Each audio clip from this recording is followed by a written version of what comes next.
Joining me to look through the papers are broadcasters Olly Mann and Martel Maxwell. Olly, Harry's really flown the flag for Britain in quite spectacular fashion this week, hasn't he? Absolutely played a blinder, hasn't he? And as you say, over the front of every paper, I think, except possibly, you know, the FT and the Racing Post, is a picture of Prince Harry and Usain Bolt doing the lightning thing.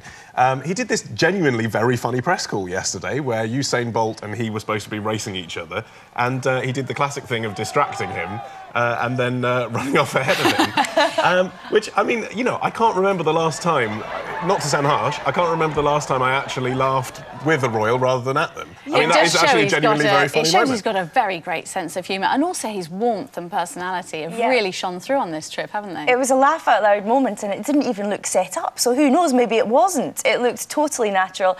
He's been going down a storm. The Jamaican Prime Minister doesn't want to be associated, wants independence from Great Britain, and so he gave her a huge hug, which, again, just playing every PR card perfectly. Absolutely. And still a hit with the ladies too, isn't he? Yeah, and you know what, you can't imagine, a lot of it's because he's young. You can't imagine Prince Charles doing this, can you, without it looking awkward? You can't imagine Prince Charles saying, everything's going to be Irie, and that feeling kind of funny. It would feel awful. Yeah, look at the hip movements, not bad at all. Very, very nice. And the lady close to Harry has been heard talking for the first time. Let's just have a listen to Pippa Middleton.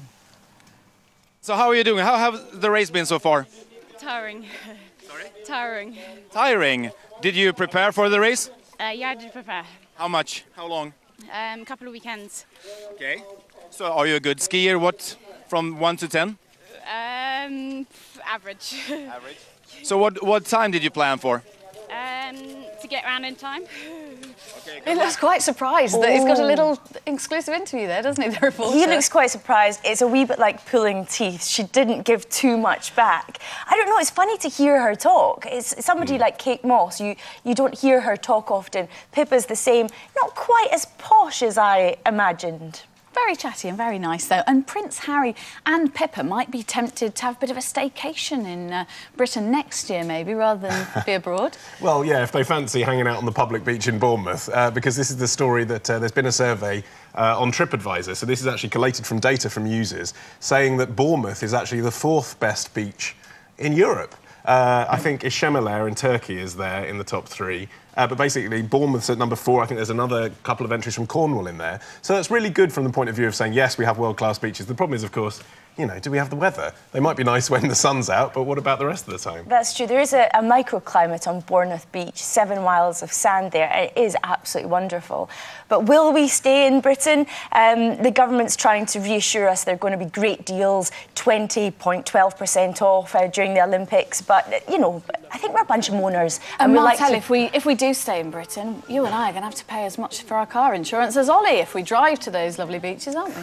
Oh, yeah, Helen, this is annoying, and it's a classic example of why people aren't keen on the EU. There's been a decision made by European judges that women face a £362 rise in their car insurance because it's not fair. Men pay more, even though the reason men pay more is they're 22 times more likely to have a serious accident than women. But it's not fair on the men. It doesn't make sense, does it? I mean, insurance is a calculation of risk. That's what it is. That's what the industry is. And I think everyone accepts that. And I, as a man, accept that my insurance is higher. And I think, yeah, exactly, it's not something that people were actually calling for this. And if you're driving my husband on the school run, you might need a little bit of a lucky charm with you. Yeah. Yes, OK. Yeah, this is the story. Did you like that? Nice segue. Nicely done. This is the story that 1/3 of us apparently have lucky pants. And half of us have lucky socks. Martel, have you got lucky pants? Yeah, I do. They've got a saltire on the back, the Scottish flag, and sometimes if I've had a few beverages, I'll do a cheeky wee show off them. They're my lucky pants, yeah. I'm glad you finished that sentence. I think it's a cheeky win. I've got lucky socks. Olly, anything lucky for you? You know what? I really try... You know, I think if I'm going to be secular and reject organised religion, I really can't go around having superstition, so I try very hard not to, but yes, I do have a pair of lucky Ollie's not pants. wearing his lucky pants today. Thank you very much indeed.